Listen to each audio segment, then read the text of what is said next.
Setting के ऊपर आने के बाद सबसे पहले आप आए टेम्पलेट्स और टैब्स के ऊपर, ठीक है। और यहाँ पर आके आप एडिट करके, अगर आप ई कॉमर्स बिजनेस के लिए काम कर रहे हैं तो यहाँ पर आप जो टेम्पलेट है वो सेलेक्ट करेंगे शॉपिंग, क्योंकि आपको ये शॉप का टैब चाहिए।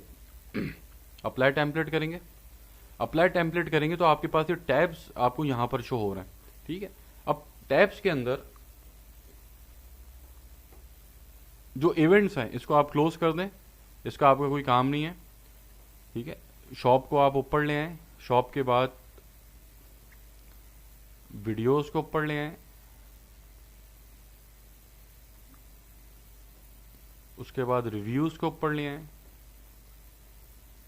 फोटोज को। इससे आप यहां पर अपने जो टैब्स हैं उसकी आप सेटिंग कर सकते हैं ऐसे,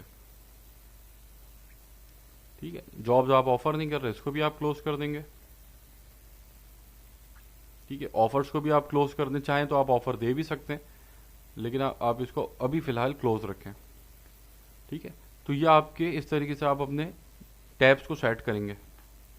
इसको सेट करने के बाद आप जनरल सेटिंग के ऊपर जब आएंगे तो यहां पर ये कुछ आपको आपके सामने सेटिंग शो हो रही है। इसके अंदर जो काम आपने करना है, एक एक करके मैं सारी आपको नहीं बताऊंगा, ये आप खुद पढ़ सकते हैं आगे, बहुत बेसिक सेटिंग्स हैं, ठीक है। कि जैसे कि आपकी विजिटर पोस्ट आप अलाउ करते हैं नहीं करते, ठीक है। आपकी विजिबिलिटी पेज की, पब्लिश्ड एंड पब्लिश्ड, बहुत ही बेसिक हैं ये चीज़ें। इसके अंदर जो काम की चीज़ है वो आप जो है यहाँ देख लें पहले। इसके अंदर जो सबसे पहला काम आपने ये करना है, यहां पर आप आए कंटेंट मॉडरेशन, इसके ऊपर क्लिक करें। अब यहां पर आपने काम करना है, कुछ ऐसे वर्ड्स हैं कि जिन वर्ड्स को आपने फेसबुक को बताना ही है कि अगर इन वर्ड्स का कोई कमेंट आपके पेज के ऊपर आता है, आपकी किसी पोस्ट के ऊपर आता है, तो फेसबुक उसको खुद ब खुद हाइड कर दे, ठीक है। जैसे कि ये एक वर्ड हो गया फ्रॉड, स्कैम ये एक वर्ड हो गया, चीप ये एक वर्ड हो गया,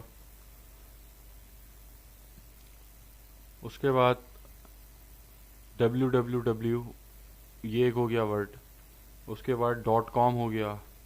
ये मैं समझाता हूँ ये मैं क्यों डाल रहा हूँ। चाइना हो गया, अली एक्सप्रेस हो गया, स्कैमर्स हो गया,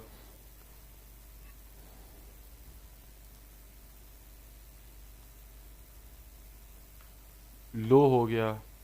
अब इस तरीके के वर्ड्स आपने यहां पर डाल के फेसबुक को ये बताना है कि अगर इन वर्ड्स के कोई कमेंट्स आपके पेज के ऊपर आए या आपकी किसी पोस्ट के ऊपर आए तो फेसबुक उनको खुद ब्लॉक कर दे। होता यह है कि जब आप एक ऐड रन कर रहे होते हैं, मैं आपको एग्जांपल देता हूं दराज की। फॉर एग्जांपल आप दराज के लिए ऐड रन कर रहे हैं। अब जब आप दराज के लिए ऐड रन कर रहे हैं तो ऐड उन लोगों के पास जा रहा होता है कि जिन लोगों को दराज के किसी सेलर ने चीट किया है।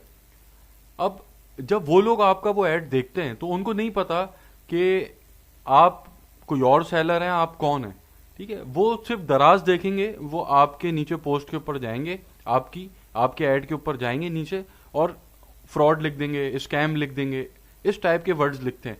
तो ये जो वर्ड्स होते हैं, अगर ये आपके पेज के ऊपर कमेंट आ गया है और आपको नहीं पता चला तो इससे बड़ा नुकसान पहुंचता है आपको। क्यों? क्योंकि मैंने आपको बताया था कि फेसबुक यूजर सबसे पहले कमेंट के अंदर जाता है, कमेंट में जाकर वो कमेंट्स पढ़ रहा होता है। तो अगर वहां पर उसको स्कैम, फ्रॉड इस तरह के कमेंट मिलेंगे तो वो कभी भी आपके लैंडिंग पेज के ऊपर नहीं जाएगा। तो वहां पर फिर अगर 100 लोग आपके लैंडिंग पेज के ऊपर पहले जा रहे थे एक सर्टेन अमाउंट खर्च होने के बाद, तो अब वहां पर सिर्फ 70 लोग जा रहे हैं, 65 लोग जा रहे हैं, 30-35 लोग वैसे ही कट गए, ठीक है।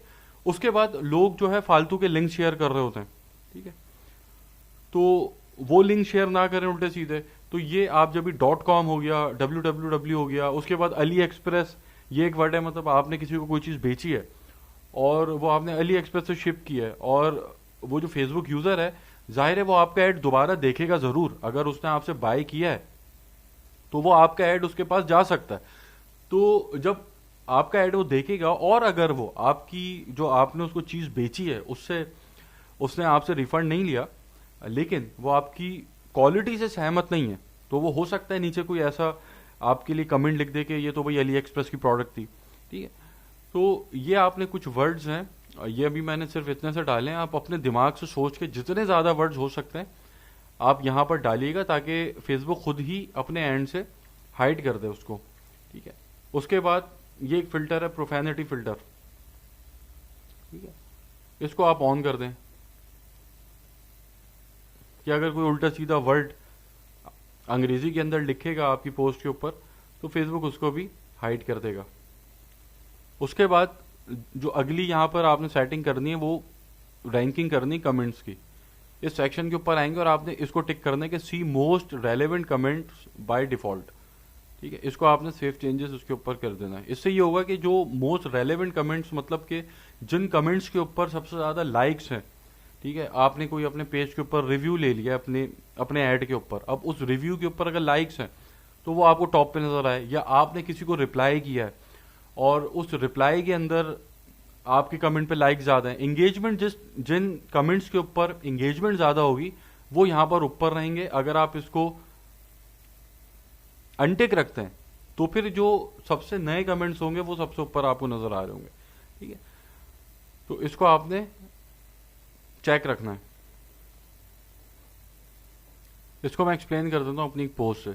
अब जैसे ये एक पोस्ट है, ठीक है, अब यहां पर मोस्ट रेलेवेंट खुद सेलेक्ट हुआ है, तो मतलब ऐसे कमेंट्स है जिसके ऊपर एंगेजमेंट ज्यादा है वो टॉप पे नजर आ रहे होंगे। बनिस्बत इसके अगर मैं इसको अनटिक रखता हूं, अगर मैं इसको अनचेक रखता हूं, तो यहां पर फिर क्या होगा, ऐसे कमेंट्स ऊपर आएंगे कि जो बिल्कुल नए कमेंट्स हैं, जैसे कि ये रहे कमेंट, ठीक है, ये अगर अभी फॉरन पोस्ट हुआ है तो टॉप पे शो होना शुरू हो जाएगा। अब मैं नहीं चाहता कि ऐसा कोई कमेंट टॉप के ऊपर शो हो, ठीक है, क्योंकि मुझे पता है कि जो फेसबुक यूजर ये मेरा ऐड देख रहा है उसने कमेंट्स के अंदर जाना है, और अगर वो कमेंट्स में जाए तो मैं ये चाहता हूं कि वो ऐसे कमेंट्स को देखे कि जिससे कन्वर्जन रेट बढ़े, ना कि ऐसे कमेंट्स को कि जिसके अंदर जो लोगों ने लिंक डाले हुए हैं, या फिर लोग प्राइस पूछ रहे हैं, या इंटरेस्टेड लिखा हुआ है। तो यहां पर आपने इसको टिक रखना है। उसके बाद अगली सेटिंग ये आपने ऑफ करना है, ऑटो जनरेटेड सबटाइटल से। तो ये खुद ही आपको ऑफ हुआ हुआ होगा। बाकी इसके अंदर और कोई ऐसी नहीं है सेटिंग जो आपने छेड़नी है, बाकी आप इसको सबको ऐसे ही छोड़ दें, ठीक है।